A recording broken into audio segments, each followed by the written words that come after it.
इस चैप्टर की शुरुआत होती है और हम देखते हैं हेवनली एस्केप रिसेप्टर काफी गुस्से में एक भयानक अटैक करते हुए कहता है, तुम्हारी हिम्मत कैसे हुई मुझे पीठ दिखाने की? तुमको क्या लगता है मैं कौन हूँ? मैं 2 सेंटो 3 टायरेंटो और 4 हॉनरों का रिप्रेजेंटेटिव हूँ। मैं इस गांगो के सबसे स्ट्रॉन्गेस्ट 9 में से एक हूँ। मैं हेवनली एस्केप रिसेप्टर 1 म्यू वही हूँ। हम देख पाते हैं उसके अटैक के कारण वह पूरी जगह एक तरफ से पूरा डिस्ट्रॉय हो जाता है, जिसके कारण डैन को काफी पीछे तक हटना पड़ता है, पर वो खुद को संभालते हुए कहता है, अब मुझे समझ आया कि लोग तुम्हें गांगो के सबसे स्ट्रॉन्गेस्ट 9 में से एक क्यों कहते हैं। तुम्हारी स्किल वाकई में अमेजिंग है। तो ठीक है, इससे पहले कि हम अपनी लड़ाई शुरू करें उससे पहले मेरे पास तुम्हारे लिए एक क्वेश्चन है। वो क्या चीज है जो लोगों को तुम्हारे जैसा इतना स्ट्रॉन्ग बनाएगी? 5 ड्रैगन लीग का बकाया या फिर ये तुम्हारी आंखों से रिलेटेड कुछ है? जिस पर एस्केप रिसेप्टर बताता है, क्या तुमने ये गिव यू यानी कि बैटल फैंटम से सुना है? वेल, बहुत सारे लोग हैं जिनको कि इसके बारे में जानना है, लेकिन केवल सेटिस्फेक्शन के लिए इसको बताना मेरे लिए सही नहीं होगा। आखिरकार ये कोई अच्छी यादें नहीं है। जिसे सुन डैन कहता है, ओह तो ऐसी बात है, फिर तो मुझे तुमसे कुछ और पूछना चाहिए। क्या आज जो कुछ भी हुआ उसका 5 ड्रैगन लीग के हेड से कोई लेना देना है? जिस पर एस्केप रिसेप्टर उसके बातों को घुमाते हुए बताता है, बैटल फैंटम एक इम्पेशेंट नेचर और वायलेंट पर्सनालिटी का था, पर इससे क्या फर्क पड़ता है कि वह किस तरह का पर्सन था? वह अभी भी मेरा डिसेबल है और यही कारण है कि मैं यहाँ पर हूँ। मैं केवल अपने डिसेबल का बदला लेना चाहता हूँ, इसीलिए मुझे नहीं पता है कि यह इमगायू क्या हुआंगबो गुनेक से रिलेटेड है या फिर नहीं, क्योंकि मेरा उससे कोई भी लेना देना नहीं है। डैन जिसे कंफर्म करते ही कहता है, तो फिर ठीक है, अगर तुम केवल मुझसे बदला लेना चाहते हो तो मैं किसी भी समय तुम्हारा सामना करने के लिए तैयार हूँ। हेवनली आर्टिलरी जनरल का फोर्स। इतना बोलते हुए डैन बिल्कुल तैयार हो जाता है फाइट के लिए, जिसे देख एस्केप रिसेप्टर सोचता है, हेवनली आर्टिलरी जनरल का फोर्स, यह उस आदमी के बाद पहला है जो कि एबल है अपने इंटरनल एनर्जी को इतने बड़े अमाउंट में बाहर निकालने में। इतना सोचने के बाद वो कहता है, चलो मैं इसे अपने बॉडी के साथ प्रूव करूंगा कि तुम बैटल फैंटम को हराने का अधिकार रखते हो या फिर नहीं। उधर डैन भी काफी भयानक तरीके से अपने क्यूआई को रिलीज करते हुए कहता है, क्या सच में? मैं भी जानना चाहता हूँ कि जिसे दुनिया के 9 स्ट्रॉन्गेस्ट में से एक कहा जाता है वह आखिरकार कितना एक्स्ट्रा ऑर्डिनरी है। चलो मैं भी अपने बॉडी के साथ इसे करता हूँ। जिसके बाद हम देख पाते हैं डैन की थंडर एनर्जी उस बचे कुछ जगह को भी पूरी तरह से डिस्ट्रॉय करता हुआ एस्केप रिसेप्टर को चारों तरफ से घेरने लगता है और उसके बॉडी के अंदर जाने की पूरी कोशिश करने लगता है। जिसे देख एस्केप रिसेप्टर अपने मन में कहता है, उसकी क्यूआई एनर्जी जो कि जमीन से ऊपर की ओर चढ़ रही है वह मेरे पूरे बॉडी के अंदर जाकर मेरे इंटरनल ऑर्गन को डिस्ट्रॉय करने के लिए काफी है। मैंने कभी नहीं इसके जैसे अटैक को इससे पहले देखा है और न ही इसके बारे में सुना है। इसे देख मुझे अब सारी चीजें समझ आ रहा है क्यों म्योंगडोंग चौन और नामगोंग म्यूजिन किंग ऑफ वार के हाथों मारा गया। निश्चित रूप से अगर नामगोंग सियोरियोंग नहीं होती तो मैं भी इसे नहीं रोक पाता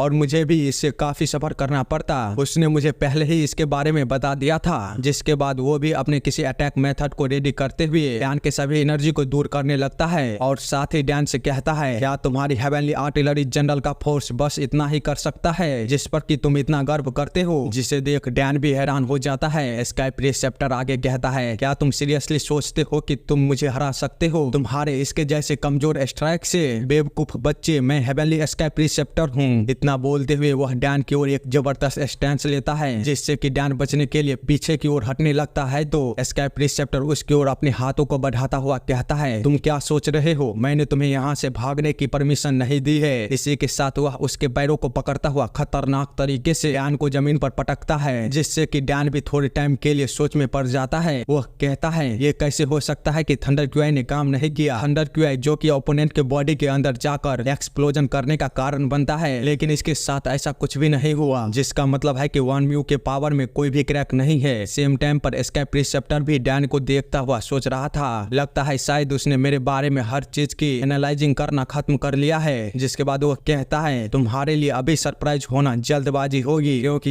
यह तो अभी शुरुआत है। इतना बोलते हुए वो दोबारा डैन को पैरों से पकड़ घुमाता हुआ दूर फेंकता है, जिससे कि डैन बचने के लिए हवा के बीच ही अपने पोजीशन को बहुत ही तेजी से बदलता हुआ काफी आसानी के साथ जमीन पर लैंड करता है। पर जिस जगह पर उसने अपने पैरों को रखा होता है वो पूरी जगह टूट जाती है डैन के पीछे जाने के कारण। एस्केप रिसेप्टर हवा के बीच कहता है, ऐसा लगता है कि तुम काफी सरप्राइज हो क्योंकि तुम्हारे मार्शल आर्ट मेरे अगेंस्ट में कुछ भी नहीं कर पा रहे हैं। तुमने पिछले कुछ समय में काफी एरोगेंस दिखाई है। तुम इस पूरे टाइम गांगों में किसी जंगली की तरह एक्ट करते हुए इधर उधर घूमते रहे हो। तो मुझे मत बताओ कि तुम क्या सोचते हो। तुम्हें लगता है तुम्हारे पास जो मार्शल आर्ट है उसे हराने का कोई भी रास्ता नहीं है, लेकिन यदि केवल battle Phantom silver scale dance को पूरी तरह से मास्टर कर लेता तो ऐसा कोई रास्ता नहीं होता कि वो हेवनली आर्टिलरी जनरल के सामने मरता, जिसके बारे में वो ना तो कभी सुना था और ना ही कभी देखा था। जिससे सुन डैन कहता है, ओह तो तुम्हें लगता है कि हेवनली आर्टिलरी जनरल का फोर्स सिल्वर स्केल डांस को नहीं हरा सकता है? जिस पर स्काई प्रिसेप्टर कहता है, बैटल फैंटम कोई ऐसा था जिसके पास आउटस्टैंडिंग टैलेंट था, पर अनफॉर्चुनेटली वो कभी भी सिल्वर स्केल डांस को पूरी तरह से मास्टर नहीं कर पाया।